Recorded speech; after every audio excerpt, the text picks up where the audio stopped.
사랑하는 성도 여러분, 어떤 사역이나 중요한 일을 앞두고 있을 때 여러분은 어떻게 기도하십니까? 저는 개인적으로 이번 여름 저희 교육부서의 수련회와 선교를 앞두고 하나님의 은혜를 구하는 기도를 하였습니다. 특별히 하나님의 은혜를 두고 기도할 때 이런 식으로 기도하게 되었습니다. 우리의 생각과 경험을 넘어서는 하나님의 은혜를 달라고 기도하였습니다. 그렇습니다. 아마 여기 계신 많은 성도님들께서도 어떠한 중요한 사역이나 일을 앞두고 있을 때 우리의 생각과 경험을 넘어서는 하나님의 은혜를 사모하며 기도하실 것입니다. 우리 마태복음 7장 7절의 말씀 함께 선포합니다. 시작! 구하라 그리하면 너희에게 주실 것이요 찾으라 그리하면 찾아낼 것이요 문을 두드리라 그리하면 너희에게 열릴 것이니. 아멘. 하나님의 은혜는 정말로 놀랍습니다. 때로는 우리가 어떤 기도 제목으로 구체적으로 기도할 줄을 잘 모르겠어서 그저 하나님의 은혜를 사모합니다 이런 식으로 기도했던 기도도 하나님은 구하고 찾고 두드리는 것으로 여겨주십니다. 그리고 기어코 그 기도를 들어주시고 우리의 생각과 경험을 넘어서는 하나님의 은혜를 누리게 하심을 믿습니다. 오늘은 지난 주간 제가 속해 있는 아메리카 어린이부에서 다녀온 일본 선교의 이야기를 성도님들과 나누고자 합니다. 초등학생 어린이 친구들 16명과 그리고 선생님들 5명과 함께 5분과 다녀오게 되었는데요. 5박 6일에 그리 길지 않은 선교를 다녀왔지만 이 기간 동안 하나님께서는 저의 생각과 경험을 넘어서는 하나님의 은혜와 사랑을 누리게 하셨습니다. 하나님께서 주신 은혜와 사랑을 이 시간 성도님들과 함께 나눌 때 하나님께서 나누는 자나 듣는 자나 모두에게 은혜 위에 은혜를 누리게 하실 것을 믿습니다. 첫 번째로 사랑은 나의 허물과 죄를 덮습니다 라는 제목으로 말씀을 나누고 싶습니다. 저희 아메리카 어린이부에서는 지난 8월 4일 주일부터 9일 금요일까지 일본 그 남부 지방 규슈 지방의 후쿠오카로 선교를 다녀오게 되었습니다. 이번 선교를 준비하며 저희 팀을 지도해 주신 선교사님께서는 저에게 한 가지 주제를 주셨는데요. 우리 사도행전 16장 9절의 말씀을 우리 함께 선포하겠습니다. 시작! 밤에 환상이 바울에게 보이니 마게도냐 사람 하나가 서서 그에게 청하여 이르되 마게도냐로 건너와서 우리를 도우라 하거늘. 아멘. 선교사님께서 주신 주제는 단순했습니다. 바로 건너와서 도우라라는 주제를 주셨습니다. 이것은 사도 바울이 환상 중에 마게도냐 지방에도 복음을 전해야 함을 깨닫게 되었던 것처럼 저희 팀도 특별히 우리 어린이 친구들도 일본 선교의 필요성을 깨닫고 이를 위해 기도하는 한 사람이 되기를 바라는 마음으로 세워주셨던 주제였습니다. 저는 이 주제를 기초로 해서 한 가지 바람을 갖게 되었습니다. 그것은 이번 선교 일정을 통해서 참여하는 아이들의 마음 안에 하나님의 나라가 심겨지는 것이었습니다. 마태복음 13장 31절에서 32절의 말씀 함께 선포합니다. 시작! 또 비유를 들어 이르시되 천국은 마치 사람이 자기 밭에 갖다 심은 겨자씨 한 알 같으니 이는 모든 씨보다 작은 것이로되 자란 후에는 풀보다 커서 나무가 되매 공중의 새들이 와서 그 가지에 깃들이느니라. 아멘. 일본에서 보내는 5박 6일 길지 않은 시간이지만 이 시간과 경험 속에서 아이들이 하나님의 나라를 발견하게 되기를 바랬습니다. 또한 하나님의 나라의 씨앗이 아이들 마음 안에 잘 심겨져서 언젠가가 될지는 잘 모르겠지만 언젠가 반드시 풍성하게 열매 맺기를 바랬던 것입니다. 이런 마음으로 나름대로 열심히 준비해서 일본을 향해 출발하게 되었습니다. 선교 주제도 명확하다고 생각했습니다. 또한 사역에 대한 기대와 바람도 굉장히 분명하다고 생각했습니다. 그리고 준비도 나름대로 잘 했다고 생각했습니다. 그렇게 저는 저 나름대로의 하나님의 은혜를 기대하며 일본 선교를 출발하게 되었습니다. 그러나 하나님께서는 정말로 신실하신 분이십니다. 중요합니다. 저 나름대로 기도했던 하나님의 은혜가 아니라 저의 생각과 경험을 넘어서는 하나님의 은혜를 주신 것입니다. 아멘. 이것이 무슨 말이냐면 시작부터 저희가 예상치 못한 일을 만나게 되었습니다. 부산에서 비행기를 타게 되었는데요. 이제 휴게소에 들렸습니다. 시간도 이제 넉넉하게 잡아서 무리 없이 맛있는 간식도 먹고 출발하려고 하는데 불의의 사고로 에어컨이 고장나게 되었습니다. 에어컨에 음료수를 쏟아가지고 고장나버린 것입니다. 그래서 출발이 지연되게 되었습니다. 다행히도 이제 얼마 지나지 않아서 에어컨이 고쳐져서 출발할 수 있었지만 에어컨이 다시 나오기를 기다리는 그 시간에 얼마나 제가 마음이 졸였는지 모릅니다. 그 시간에 다시 한번 저는 제가 아무것도 할 수 없음을 느낄 수 있었습니다. 또한 드디어 후쿠오카에 도착하게 되었습니다. 부산에서 가다 보니까 오래 걸려서 저녁에 도착하게 되었습니다. 드디어 도착했구나 생각했는데 어린이 친구 한 명이 갑자기 배가 아프다고 울게 되었습니다. 저희 팀이 너무 놀라서 선생님 한 분과 그 친구는 급히 병원으로 가게 되었습니다. 다행히 병원에 가서 알게 된 것은 친구가 이제 비행기 타기 전에 우유를 먹어서 그게 이제 탈이 나서 그랬던 것이어서 화장실을 갔다 오고 나니 잘 회복되어서 이후 선교 일정에 잘 참여할 수 있었습니다. 하지만 이제 병원에 간 친구가 다시 돌아올 때까지 저는 다시 한번 아무것도 할 수 없음을 깨달을 수 있었습니다. 그날 밤, 첫날 밤이죠. 저와 저희 선생님들은 하나님 앞에 다시 한번 기도하게 되었습니다. 나름대로 잘 준비한다고 했지만 저희들이 할 수 있는 것이 아무것도 없음을 고백할 수 있었습니다. 선교는 저희들이 하는 것이 아님을, 오직 하나님께서 하시는 것임을 다시 한번 고백할 수 있었던 것입니다. 아멘. 새날이 그렇게 밝게 되었습니다. 이제 하나님의 은혜로 감당해야 되겠다는 마음으로 둘째 날을 맞이하게 되었죠. 그런데 제 일정을 계속해서 보내면서 놀라운 사실을 깨닫게 되었습니다. 그것은 우리 아이들이 제가 생각했던 것보다 훨씬 더 개성이 넘쳤습니다. 이 말이 뭐냐면 말을 잘 안 듣더라고요. 네, 16명인데 16명의 생각이 다 다르더라고요. 우리 오늘 돈가스 먹자 하면 16명이 다 자기가 먹고 싶은 거 말합니다. 그래서 참 당황스러웠습니다. 팀 모임도 나름 오래 진행했고 아이들하고 같이 기도하는 시간도 있었습니다. 초등학생들 아이들하고 손잡고 기도하는 게 쉽지 않거든요. 근데 같이 기도하는 시간도 있어서 굉장히 참 은혜가 있었는데 막상 일본에 가보니까 우리 아이들 한 명 한 명 넘치는 개성을 발산했고 날씨가 38도까지 올라갔습니다. 얼마나 덥습니까? 저는 어떻게 해야 될지를 정말 몰랐습니다. 그렇게 저와 저희 선생님들은 밤에 다시 한번 모여 기도하게 되었습니다. 그리고 오늘 본문 말씀을 통해 하나님의 은혜와 사랑을 다시 한번 깨닫게 되었습니다. 우리 베드로전서 4장 8절의 말씀 한 번 더 선포합니다. 시작. 무엇보다도 뜨겁게 서로 사랑할지니 사랑은 허다한 죄를 덮느니라. 아멘. 사랑은 허다한 죄를 덮느니라. 하나님의 은혜와 사랑은 참으로 놀랐습니다. 저는 이번 선교 여정이 우리 아이들이 하나님을 경험하고 하나님 나라를 경험하는 시간이 될 것이라고만 생각했습니다. 하지만 하나님은 이번 선교를 통해 오히려 저희들의 그리고 저의 숨은 허물과 죄를 드러나게 하시는 것입니다. 하나님을 온전히 신뢰하지 못하는 불신과 사랑 없는 저의 마음을 보게 하시는 것입니다.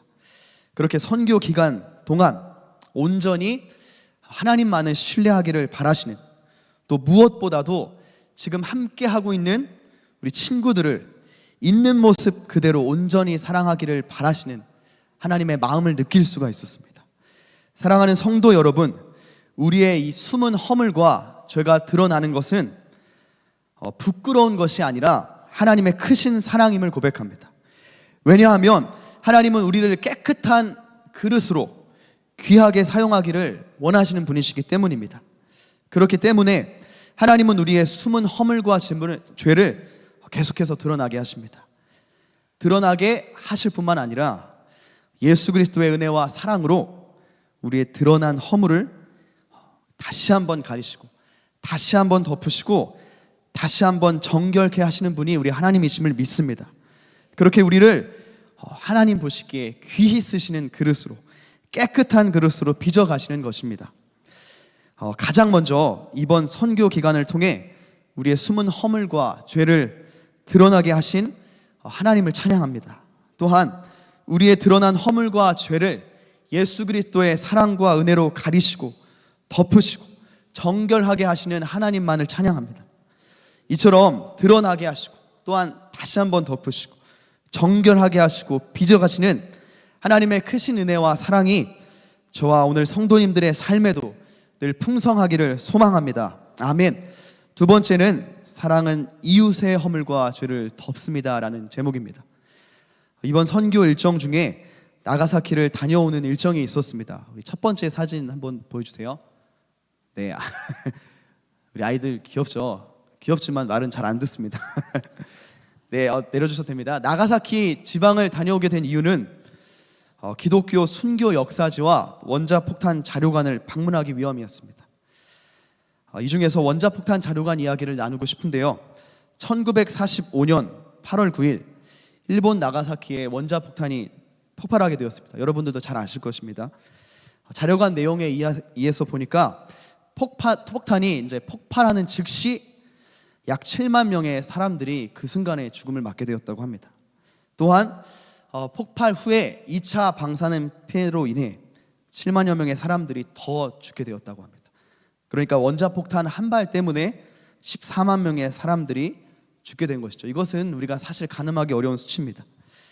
원자폭탄 자료관 안에를 돌아보면 당시 피해 상황을 보여주는 여러 가지 물건, 사진들이 전시되어 있습니다. 그 중에는 차마 눈을 뜨고 보기 어려운 원폭 피해자들의 이런 참혹한 사진도 있습니다. 그 중에 기억나는 것이 젊은 어머니와 이 아이가 그대로 탄화돼서 굳어져 있는 사진도 있더라고요. 우리 아이들이 그것을 보면서 저도 굉장히 놀랐습니다. 아이들은 자료관을 돌아보며 나름대로 고민했던 것 같습니다. 그리고 몇몇 아이들이 이제 질문하기 시작합니다. 왜 이런 폭탄을 터뜨려야만 했나요? 라고 묻기 시작합니다. 더 나아가서 전쟁은 왜 일어나야 합니까? 라는 질문을 우리 아이들이 하기 시작하는 것입니다. 사랑하는 성도 여러분, 우리는 이 질문에 대해서 아이들에게 어떻게 대답해 줄 수 있을까요? 사실 저는 그 자리에서 답을 해주지는 못했습니다. 그냥 같이 한번 고민해 보자 하면서 저 또한 고민해 보게 되었습니다. 그렇게 자료관을 돌다가 맨 마지막 부분에 한 가지 전시물을 보게 되었는데요. 두 번째 사진 한번 보여주세요. 이런 전시물을 보게 되었습니다. 사진 속의 인물에 대해서 소개하고 싶은데요. 네, 내려주셔도 됩니다. 사진 속의 인물은 나가이 다카시라는 인물입니다. 이 인물이 어떤 인물이냐면 원폭에서 살아남은 사람입니다. 직업은 의사였습니다. 그리고 독특하게 독실한 가톨릭 신자였다고 합니다. 그는 원폭 이후에 원폭 현장 중심에 여기당이라는 이름의 집을 짓고 원폭 피해자를 돌보다가 그 자신도 방사능 피해로 인해 6년 뒤에 죽음을 맞게 되었다고 합니다. 그런데 그 전시관에 남겨져 있던 그의 글귀가 인상적이었습니다. 첫 번째 문구를 한번 띄워주세요. 네, 우리 한번 이제 쭉 한번 읽어보겠습니다. 시작. 사람을 내 자신처럼 사랑하라. 네, 여기 애인, 내 가까이에 있는 사람을 내 자신처럼 사랑하라. 우리가 어디서 많이 들어본 문구입니다. 성경의 말씀이죠. 우리 마태복음 22장 37절로 40절의 말씀을 선포하겠습니다. 시작. 예수께서 이르시되 내 마음을 다하고 목숨을 다하고 뜻을 다하여 주 너의 하나님을 사랑하라 하셨으니 이것이 크고 첫째 되는 계명이요 둘째도 그와 같으니 내 이웃을 내 자신같이 사랑하라 하셨으니 이 두 계명이 온 율법과 선지자의 강령이니라. 아멘. 그는 이 문구를 쓴 이후에 이러한 설명을 달고 있습니다. 짧은데 이것도 한번 읽어보았으면 좋겠습니다. 함께 읽어보겠습니다. 시작. 사람은 자칫 사리사욕의 마음을 빼앗겨 가장 큰 이 약속을 잃어버리기 쉽다. 그러기에 나는 우리가 사는 이 집을 여기당이라고 이름 지었다. 사람은 자칫 사리사욕의 마음을 빼앗겨 가장 큰 이 약속을 잊어버리기 쉽다라고 말합니다. 이것이 어떤 말이냐면 도저히 이해할 수 없는 전쟁과 원자폭탄이라는 참혹함 앞에서 그는 이웃 사랑을 지금 이야기하고 있는 것입니다. 전쟁과 이웃 사랑, 굉장히 먼 얘기 같은데 이것을 연결하고 있는 것입니다. 정리하면 우리가 이웃을 내 몸과 같이 사랑하라 말씀하셨던 주님의 약속을 잊어버리는 것이, 이웃의 허물과 허다한 죄를 덮어주며 끝까지 사랑하는 것을 우리가 멈추는 것이 어쩌면 참혹한 전쟁의 원인이 되었던 것이 아닌가 우리가 생각할 수 있도록 도와주는 것입니다. 이웃 사랑이라는 약속을 잊어버릴 때 그 결과가 어떻게 될 수 있는지를 우리 보고 고민할 수 있도록 도와주는 것이죠. 저는 늘 길길을 보며 이런 생각이 들었습니다. 하나님의 나라가 그렇게 멀리 있지 않다는 것입니다. 하나님의 나라가 정말로 멀리 있지 않습니다. 하나님께서 만나게 하시고 함께하게 하시는 지금 내 주변의 이웃을 사랑하는 것이 하나님의 나라를 이루는 것임을 믿습니다. 내 주변의 이웃을 허물을 가려주고 심지어 말씀처럼 허다한 죄까지도 다 덮어주고 사랑하고 또 사랑하는 것이 하나님의 나라를 이루어가는 것임을 믿습니다. 이번 선교를 통해 우리 아이들과 함께 경험하게 되었던 하나님의 나라는 내 주변의 이웃을 내 몸과 같이 사랑하는 것입니다. 이웃의 허물을 가려주며 더 나아가 허다한 죄를 덮어주며 끝까지 사랑하는 것이 하나님의 나라임을 깨닫게 되었던 것입니다. 이와 같이 내 이웃을 사랑하는 하나님의 나라가 저와 사랑하는 성도님 여러분들의 모든 삶에도 풍성히 누려지기를 소망합니다. 아멘. 세 번째로 사랑은 원수의 허물과 죄를 덮습니다. 이번 선교를 준비하며 이제 일본에 대한 역사책을 읽게 되었습니다. 그 중에 한 가지 사건이 굉장히 기억에 남는데요. 일본 교토에 가면 귀무덤이라는 것이 있다고 합니다.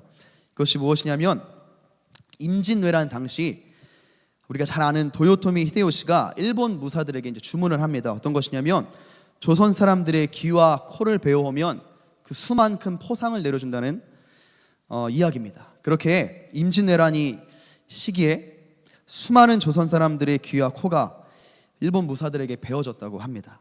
그리고 임진왜란이 끝나게 되었을 때 살아남았던 조선 사람들 중에는 귀나 코가 베어져서 얼굴이 흉측하게 되어버린 사람들이 너무나 많았다고 합니다. 저는 이 짧은 글을 보면서 너무 마음이 아프고 뭔가 끌어오는 것을 느낄 수 있었습니다. 사랑하는 성도 여러분, 이렇듯 사실 일본이라는 나라는 우리에게 있어서 원수와 같은 나라라고 할 수 있습니다. 임진왜란 후에도 일제강점기를 지나며 우리 민족은 분명하게 일본에 의해 말로 다 할 수 없는 수탈을 당했습니다. 그리고 오늘날에도 독도에 대한 영유권을 주장하는 듯 여러 가지 문제가 지금도 남아 있습니다. 제가 이런 민감한 이야기를 하는 이유가 있습니다. 왜냐하면 이번 선교 기간 내내 우리 어린이 친구들이 계속해서 이 질문을 저한테 하는 겁니다. 일본 선교를 왔는데 독도는 우리 땅이라면서 막 이런 얘기를 합니다, 아이들이.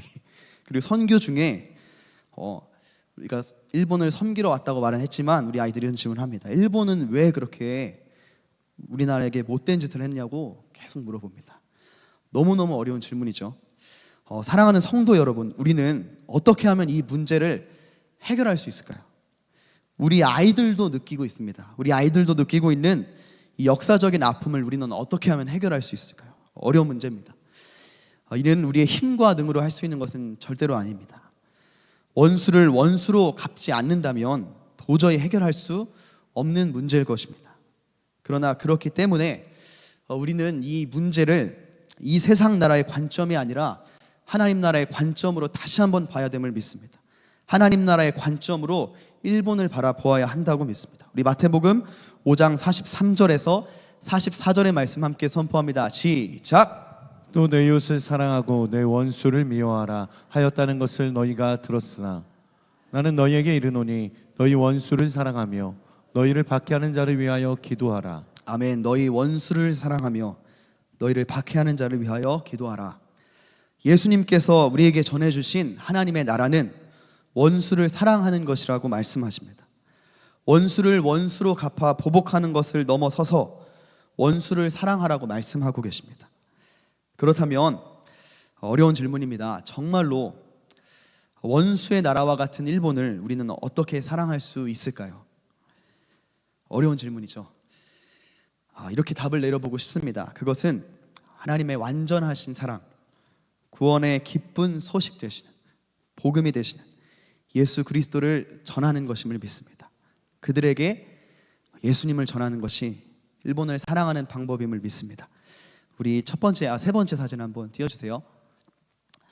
우리 아이들과 함께 기도하는 사진인데요. 자세히 보시면 여러 명이 눈 뜨고 있습니다. 네, 내려주십시오. 일본 선교 기간 아이들과 함께 일본 땅을 위해 기도했습니다. 일본은 여전히 기독교 인구가 1%가 되지 않는다고 합니다. 이 말을 반대로 말하면 99%에 넘는 일본의 사람들이 여전히 예수님을 모르고 있는 것입니다. 아이들은 순수한 마음으로, 아이들 마음이 정말 순수합니다. 어떻게 기도하냐면 1%가 100%가 되게 달라고 기도하더라고요. 다르죠, 뭔가 마음이. 네, 아이들은 순수한 마음으로 일본 영혼들을 위해 예수님 믿게 해달라고 기도하는 것을 듣게 되었습니다. 네 번째 사진 한번 보여주세요. 네, 전도하는 사진입니다. 얼마나 잘하던지요. 네, 내려주세요. 또한 아이들과 함께 일본 사람들에게 복음 전했습니다. 작은 물티슈 한 장 전해주는 것이었지만 일본어로 외웠던 예수님께서 당신을 사랑하십니다라고 전했습니다. 마지막 사진 띄워주세요. 네, 일본 초등학생들을 초청해서 교제하는 시간이 있었습니다. 내려주세요. 네, 일본 초등학생들을 초청하여 복음 안에서 교제하는 시간을 가졌습니다.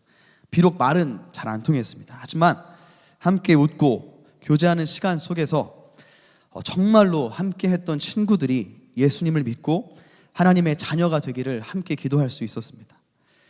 사랑하는 성도 여러분, 하나님의 사랑은 이처럼 원수의 허물과 죄까지도 덮으며 기어코 그를 사랑하도록 하시는 위대한 사랑임을 고백합니다.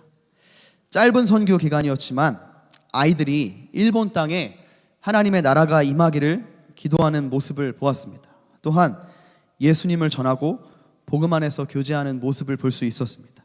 이 모습을 보며 정말로 저의 생각과 경험을 뛰어넘는 하나님 나라의 풍성한 은혜와 사랑을 경험할 수 있었습니다. 이처럼 원수까지도 사랑으로 다 덮고 하나님 나라의 풍성한 이런 은혜와 사랑이 이 자리에 계신 성도님들의 삶과 가정과 일터에도 풍성히 누려지기를 소망합니다. 이제 말씀을 정리하겠습니다. 지난 5박 6일간의 일본 선교를 통해 하나님께서는 아이들과 선생님들과 저의 마음 안에 하나님의 나라가 이루어지는 은혜를 주셨습니다. 이것은 저의 생각과 경험을 넘어서는 은혜였습니다. 우리의 숨은 허물과 죄를 드러내 주시고 덮어주시는 하나님의 은혜와 사랑이었습니다. 내 이웃을 사랑하도록 하시는 하나님의 은혜와 사랑이었습니다. 더 나아가서 원수까지도 사랑으로 덮도록 하시며 일본 땅에 하나님의 나라가 임하기를 기도하도록 하신 하나님의 은혜와 사랑이었습니다.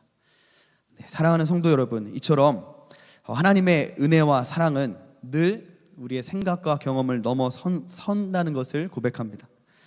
또한 하나님의 이 나라는 우리의 생각과 경험을 넘어서는 놀랍도록 풍성한 나라임을 고백합니다. 이제 이처럼 놀라운 하나님 나라의 백성으로서 나의 연약함 그리고 내 이웃 마지막으로 원수까지도 사랑으로 덮고 품는 하나님 나라의 풍성한 삶을 누리는 모든 성도 여러분 되시기를 간절히 소망합니다. 아멘. 우리 같이 기도하겠습니다. 하나님 감사합니다. 지난 일본 선교 기간을 통해 귀한 어린이 친구들의 마음 안에 하나님의 나라가 이루어지게 하시니 감사합니다. 또한 받은 은혜를 성도님들과 함께 나누며 오늘 우리들의 마음 안에도 하나님의 나라가 이루어지게 하시니 감사합니다. 마지막으로 이번 여름 한밭제일 모든 선교팀들이 방문했던 선교지마다 하나님의 나라가 이루어지게 하시니 감사합니다. 나의 허물, 연약함 예수님의 사랑으로 덮어주시고 내 이웃을 예수님의 사랑으로 사랑하게 하시며 원수까지도 사랑으로 품게 하시는 풍성하신 하나님의 나라가 오늘도 우리의 삶과 교회와 가정과 일터에 풍성하게 이루어질 수 있도록 하나님 역사하여 주옵소서. 예수님의 이름으로 기도합니다. 아멘.